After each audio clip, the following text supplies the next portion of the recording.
Hey everybody, Judd Zulgad from Fort Myers, Florida. Day 3 for me down here at Twins Spring Training.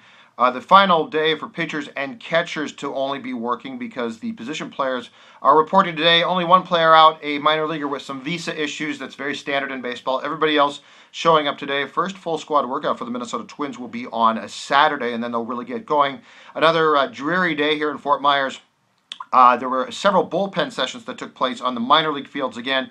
Nobody used the big league field out here at Hammond Stadium. I think it still remained a bit slippery and wet. Plus, it was a very short day. Twins had a golf outing to get to before they really get underway with their work tomorrow. So that was part of the issue for why we had a very short, very light day of spring training today.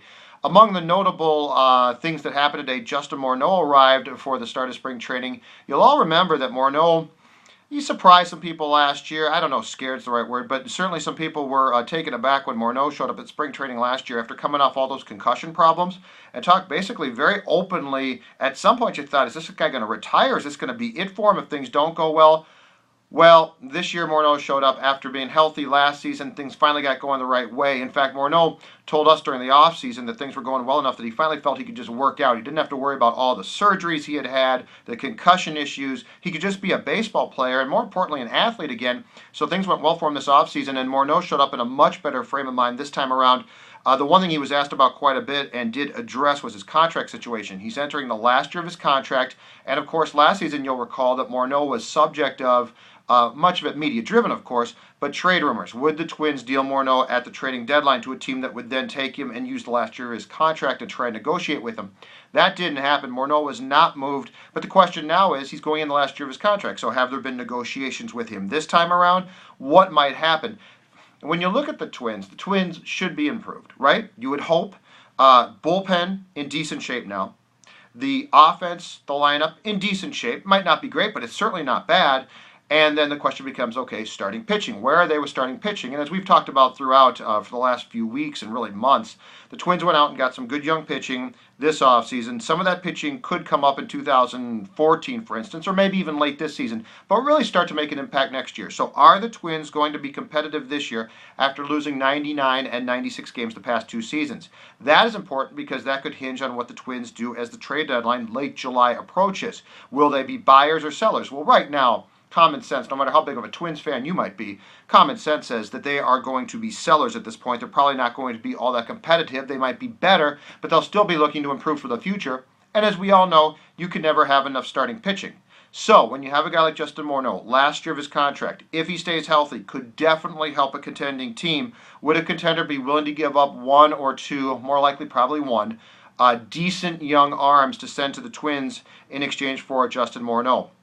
If the Twins are going to rebuild this thing, it's guys like Morneau that are going to help them do that. Chris Parmalee is going to start the season in right field, but you know what? That's a pretty seamless transition, and I'm not comparing Morneau in his prime, or Parmalee, I should say, to Morneau in his prime. That's unfair. Morneau was the American League MVP in 2006, but what I'm saying is you've got a guy playing right field who can come in and play first base for the Twins if Morneau is dealt.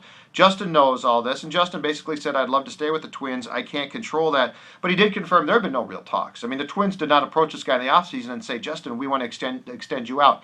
The concern with Morneau is, 1, health, and 2, really where he fits in at his age as a veteran player now in the grand scheme of things. We don't know that at this point. I don't know the Twins know it. I think the Twins have a hunch that Morneau might not fit in long term here. So a deal certainly could be made with him if things go as we all forecast and the Twins end up trying to go get young pitching at the deadline. Morneau is well aware of this fact, and he's a smart enough guy to know that if things go well this season for him and things go okay for the team, there's a good chance he's moved. I think he would like to stay here. I also think he's come to grips with reality that in your baseball career, there's not much you can control. You can't control your health, and you can't control necessarily where you play. Justin Morneau is smart enough to know this. He is well aware of all these facts.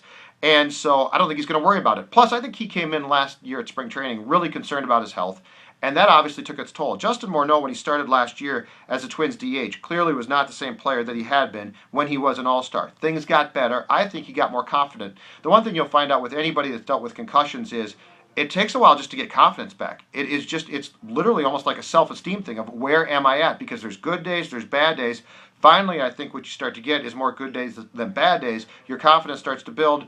And you also, at that point, I think, have to give up some of the control, too, and say, I'm still going to have some bad days. I just have to accept that. So I think Morneau arrives this year realizing there's not much you could control. He's going to go out. He's going to do the best he can. And that's good for the Twins because worst case scenario is he struggles, the team struggles, his trade value in late July isn't very high. The middle of this thing is, assuming the team does not contend, Morneau still plays well, and his value is high late July, and somebody gives you a young arm and maybe another prospect or another player, and all of a sudden for 2014, 2015, things which already are looking much better for Target Field those seasons will get even better. So that's the big news out of Fort Myers. I will not even start on what's wrong with the Minnesota Wild. Maybe Monday. Judd and Dubé, 9 a.m., 9 to 1. We'll talk some more about the Wild. Oh, it's just so frustrating. Short season. How are you not playing better? Anyway, I'm done. I'm back in studio with Dubé on a Monday. Also, remember to read our continuing coverage. I'm covering the team down here, the Twins, that is, not the Wild, for 1500ESPN.com. So check my stuff out there as well. Zulgad, done for the day, or at least done with this video. Thanks for watching it.